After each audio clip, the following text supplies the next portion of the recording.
আপনারা যদি সরকারিভাবে যেতে চান, আমাদের সরকারি এম্বাসির মাধ্যমে যান, তাহলে আপনি মাত্র 56,350 টাকা খরচে বিদেশ যেতে পারবেন। যেহেতু এটা সরকারি প্রসেস, সেখানে সকল খরচ বাংলাদেশ সরকার বহন করবেন। আপনি রেমিটেন্স যোদ্ধা, বাংলাদেশ সরকার আপনাদের পাশে সবসময় আছেন, কারণ আপনাদের প্রেরিত রেমিটেন্সই বাংলাদেশ উন্নয়নের পথে এগিয়ে যাচ্ছে।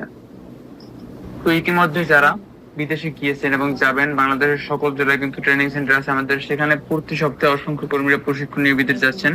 আপনারা যদি চাচ্ছেন যে অনেকে কাজ জানেন না, ফোন দিয়ে প্রশ্ন করেন, যারা কাজ জানেন না, আপনারা চিন্তার কোনো কারণ নেই। আমাদের সকল জেলায় যে ট্রেনিং সেন্টার আছে, সেখানে আপনি আপনার নিজ জেলায় বা আপনি যেখানেই থাকেন না কেন, সেখানে যে ট্রেনিং সেন্টার আছে আমাদের সরকারি, সেখানে আপনি কাজ শিখে, ভাষা শিখে বিদেশ যেতে পারবেন যদি কম খরচে যেতে চান। এখন আপনাদেরকে অ্যাপ্লাই প্রসেস সম্পূর্ণ ফ্রি থেকে রেজিস্ট্রেশন করা হবে, করতে পারবেন আপনি নিজেই, সেটা আপনাদেরকে দেখিয়ে দেওয়া হবে। তো আমাদের অ্যাপ্লাই লিংক ফার্স্ট কমেন্টে পিন করা থাকবে, সেখান থেকে আপনি সরাসরি টাচ করে আমাদের ওয়েবসাইটে প্রবেশ করবেন। ওয়েবসাইট